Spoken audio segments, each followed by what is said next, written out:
let's talk about the nicotine patch, genetic SNPs, and why my protocol is set up the way that it is and why it's different from the others. Walk through some of these genes and explain to you why my method works differently and to support these types of genes. So about 70% of the population has some form of polymorphism with COMT, which is going to create a traffic jam of catecholamines, specifically dopamine. So if you have this buildup of dopamine in your system, you're going to have anxiety, overstimulation, nervousness, insomnia, which can be exacerbated with a nicotine patch. And so those are things that we want to be aware of, especially with such a high percentage of people experiencing this. And then when it comes to methylation type genes, there's more than MTHFR. We have a whole cycle. Hold on, I'll show you. So this is our big, beautiful methylation cycle. As you can see, MTHFR is right here and right here. So we have a lot of other genes to consider within the methylation cycle, not just those two genes. And when it comes to methylation polymorphisms, there's just a struggle to detox and to drain. And so that really needs to be supported when you are using these nicotine patches and it's clearing off that receptor, that nicotinic acetylcholine receptor, and all of those toxins are being put back into circulation. And this isn't just, support the liver with some random liver complex or with just milk thistle or just dandelion.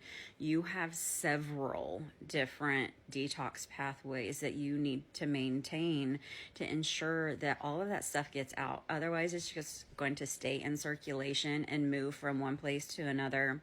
So you'll get that override of the system that you think everything is good, but then when you take the patch off or your receptors become sensitized or desensitized to the nicotine, then you're gonna crash. And that's what we see in a lot of people in the Facebook groups, is they really have a hard crash and they don't understand why. And it's likely because they have these genetic issues and they're not supporting detox, they're not supporting drainage, they're not remineralizing and replenishing and all the things that I talk about. So they just crash. I wanted to include these two because they are extremely critical in understanding methyl group demand. So they are located right here and right here. And as you can see, they are involved in this circle going round and round and this circle going round and round down into here and over here. So they are very, very high activity genes that the nicotine patches are going to require more methyl groups because it, kicks these guys into high gear. And so with the not overworking, but like extra stimulation for working, you're just going to need to have more methyl groups.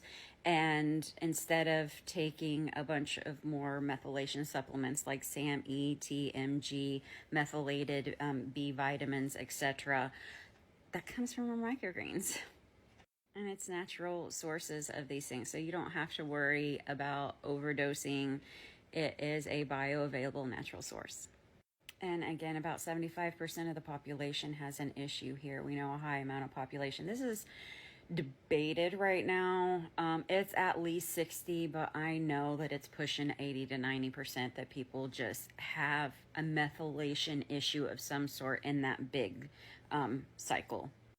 CBS is right here. So as you can see, this cycle has processed, this cycle has processed, and it's come back around. But CBS can go this way or it can go that way. So again, it's like these guys right here. It works a lot and double time, and the nicotine patch is going to cause it to work more. So if you have an issue here, you can see that using the nicotine patch is going to cause additional issues. It's going to cause additional demand and stress on that gene. And if there's issues there, then you're really going to have a problem.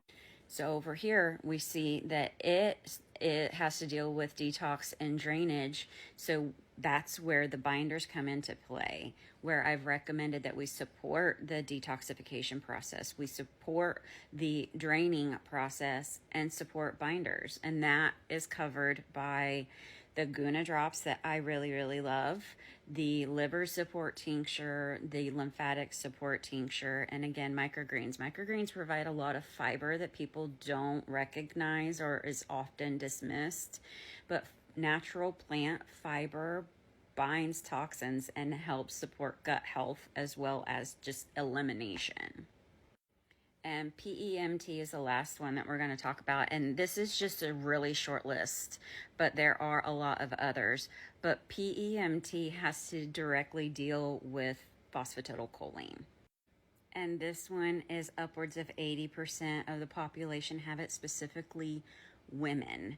And this is going to create a demand for additional detox support, additional liver support. It requires choline replenishment. It just takes into account all of these genetic issues that I'm not seeing other people really talk about.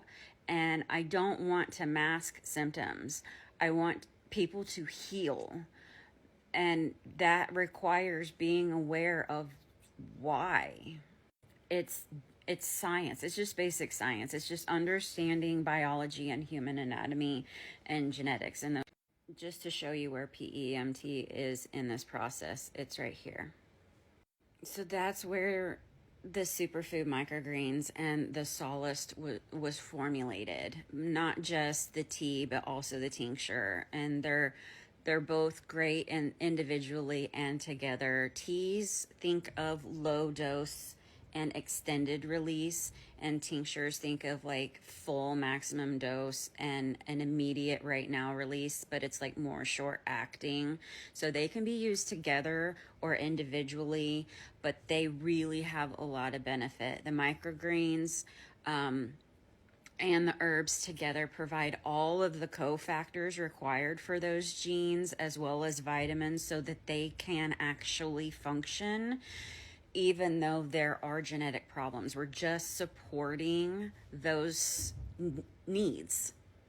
And I want to make sure to mention not using salt directly, even if it says it's a mineral salt, because when we are chronically ill or we have autoimmunity, or we are experiencing that really long-term chronic stress, we deplete magnesium and potassium, but salt depletes magnesium and potassium. So some salt is needed. I am not anti-salt, but doing high dose like salt therapies are not for the chronically ill, because to get the minerals and the other electrolytes besides the salt needed, you would have to consume a fatal dose of salt to get the amount of magnesium that you need for that day. Not just do salt. You can use salt like to enhance the flavor of your food, or salt in balance is fine, but salt only is just going to further cause damage. A lot of you have sent me emails and DMs about needing to talk more. I have opened up health coaching calls, 30-minute a la carte chats. I have 3 different schedules for functional medicine clinics that I am working with, so I only have a limited amount of time. But if you need help talking this stuff through, please reach out. I will help anyone that I can to heal, to regulate, replenish, and reclaim your life.